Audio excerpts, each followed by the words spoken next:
Hello student, आज इस video के अंदर हम डिस्कस करेंगे आपके पास पोटेंशियोमीटर की next application, determination of internal resistance of a cell using potentiometer. Potentiometer का यूज करके, पोटेंशियोमीटर मेथड का यूज करके हम यहाँ पर सेल का इंटरनल रेजिस्टेंस निकालने जा रहे हैं। ठीक है, इंटरनल रेजिस्टेंस आपने पीछे पढ़ा था। इंटरनल रेजिस्टेंस सेल के द्वारा वो रेजिस्टेंस होता है, resistance offered by electrode and electrolyte of a cell.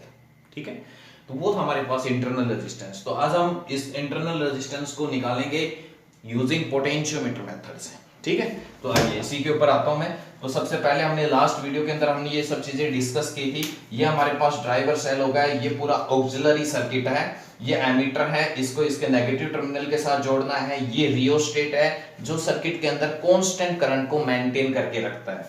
ये हमारे पास की हो गई, वन वे की है आपके पास। उसके बाद मैंने बताया था आपको, इस ड्राइवर सेल भी बोलते हैं इसको। इस सेल का पॉजिटिव टर्मिनल हमेशा ए एंड के साथ जुड़ा हुआ होना चाहिए, पॉजिटिव टर्मिनल। ठीक है, उसके अलावा दूसरा सेल हम यहां पर लेके चलते हैं। इस सेल का भी पॉजिटिव टर्मिनल इसके साथ कनेक्ट होना चाहिए, इसी एंड के साथ, अदरवाइज आपका नल पॉइंट नहीं मिलेगा। मैंने आपको लास्ट वीडियो के अंदर ये समझाया था अच्छी तरह से। तो यहां पर ये हमारे पास सेल हो गया, ये रेजिस्टेंस बॉक्स हो गया, सेकंड वन वे की है आपके पास, ये गैल्वेनोमीटर हो गया, ये जॉकी हो गई। ठीक है, ये आपकी पोटेंशियोमीटर वायर हो गई ए टू बी। ठीक है, आई बात समझ में। तो ये था हमारे पास। तो सबसे पहले इसी के अंदर हम बात करते हैं नेक्स्ट स्टेप के अंदर। तो सबसे पहले फर्स्ट ऑफ ऑल हम के की को क्लोज करेंगे। जैसे के की को क्लोज किया, इस सर्किट के अंदर से करंट फ्लो करना शुरू कर देगा ऑक्सिलरी सर्किट के अंदर से। ठीक है, तो अब जैसे ऑक्सिलरी सर्किट में करंट फ्लो करने शुरू कर दिया, आपने जॉकी को इसके ऊपर ऐसे प्रेस करेंगे, टच करेंगे इसको। ठीक है, स्लाइड नहीं करेंगे, क्योंकि मैंने बताया था आपको, अगर आपने इस वायर को इसके ऊपर स्लाइड किया तो इसका एरिया ऑफ क्रॉस सेक्शन बदल जाएगा, तो रेजिस्टेंस बदल जाएगा। ठीक है, इस चीज का ध्यान रखना। तो इसके ना तो इसको लॉन्ग टाइम के लिए इसमें से करंट फ्लो करना छोड़ना है, और ना ही इसके ऊपर जॉकी को स्लाइड करना है। क्योंकि अगर हम लॉन्ग टाइम के लिए इसको कंटिन्यू छोड़ देंगे, ठीक है, तो भी उस केस में भी हमारे पास करंट ज्यादा होगा, हीट प्रोड्यूस होगी, हीट की वजह से रेजिस्टेंस भी चेंज हो जाएगा, आपकी वायर है वो भी मेल्ट होकर टूट सकती है। ठीक है, तो ये सब चीजें प्रिकॉशंस हैं, ये भी आपको ध्यान रखनी है, सुनिए अच्छी तरह से।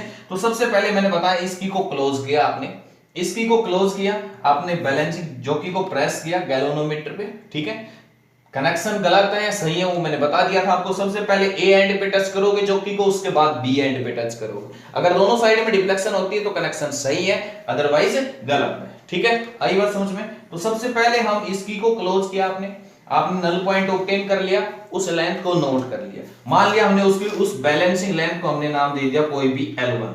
ठीक है, जो बैलेंसिंग लेंथ आई है हमारे पास वो, तो हमने हमारे पास जो ईएमएफ होगा वो किसके इक्वल हो जाएगा, E इज इक्वल टू के L1, क्योंकि according to potentiometer follow potential directly proportional होता है लेंथ के। ठीक है, तो सबसे पहले जैसे हमने की को क्लोज किया, जो की को प्रेस करके नल पॉइंट ऑब्टेन कर लेंगे, लेंथ को नोट कर लेंगे, तो वो हमारे पास EMF E is equal to क्या आ जाएगा, के L1 हो गया। अब जो K1 की है, इस K1 की को क्लोज करेंगे। अब K1 की को जैसे क्लोज किया, तो मैंने बताया था आपके पास कुछ करंट आपके पास अब सेल के अंदर से जाएगा, और सेल के अंदर से जब जाता है करंट तो वो क्या हो जाता है, पोटेंशियल डिफरेंस। तो V इज इक्वल टू, दोबारा से बैलेंसिंग लेंथ को नोट करो, तो दोबारा से हमारे पास सेकंड टाइम दोबारा से जॉकी को प्रेस करो इसके ऊपर, वायर के ऊपर, और दोबारा से गैल्वेनोमीटर का नल पॉइंट नोट करो।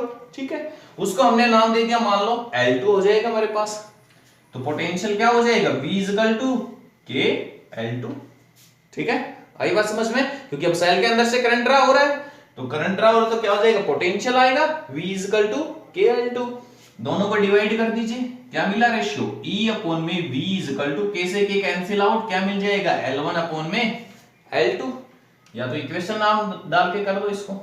ठीक है, डिवाइडिंग फर्स्ट एंड सेकंड, क्या मिला हमें result, E upon V is equal to L1 upon में L2। हमें क्या निकालना है, internal resistance of a cell.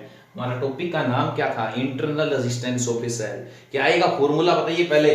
तो हमने सेल का जब स्टार्टिंग में डिस्कस किया था, तो हमारे पास फॉर्मूला था एक, V is equal to E minus IR। ठीक है, यहां से आप स्मॉल r की वैल्यू निकाल सकते हो, स्मॉल r या IR इज इक्वल टू किसके इक्वल हुआ, E माइनस V के। तो R इज इक्वल टू किसके इक्वल हुआ, E माइनस V अपॉन में I के, और I ओम्स लॉ से किसके इक्वल हो जाती है, E माइनस V अपॉन में R के इक्वल हो जाएगी, R ऊपर चला जाएगा हमारे पास, ठीक है। तो हमारे पास इंटरनल रेजिस्टेंस का फॉर्मूला क्या बन गया, इसको आप ऐसे भी तो लिख सकते हो, E by V minus 1 into में R, ठीक है।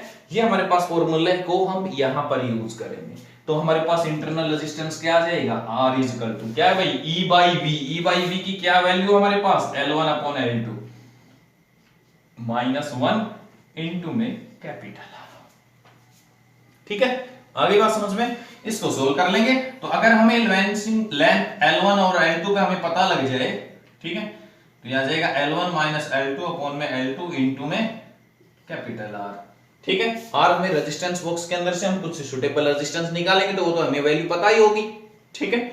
L1 और L2 की वैल्यू पता लग जाएगी तो हम उसका इंटरनल रेजिस्टेंस निकाल सकते हैं। आगे बात समझ में क्लियर हुआ। ये थी हमारे पास इसकी तीसरी एप्लीकेशन। इसी के अंदर एक छोटी सी टर्म और रह जाती है, सेंसिटिवनेस। एक बार वो हम डिस्कस और कर लेते हैं, सेंसिटिवनेस ऑफ पोटेंशियोमीटर। सेंसिटिवनेस क्या होती है,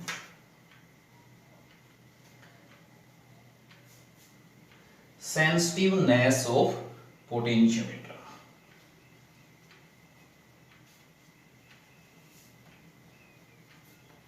सेंसिटिवनेस जनरली आप बात करते हैं सेंसिटिवनेस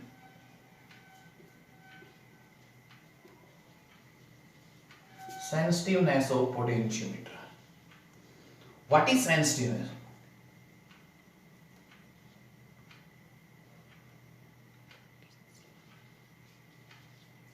सेंसिटिवनेस ऑफ पोटेंशियोमीटर क्या होगा? सेंसिटिवनेस वो smallest potential difference that can be measured by potentiometer.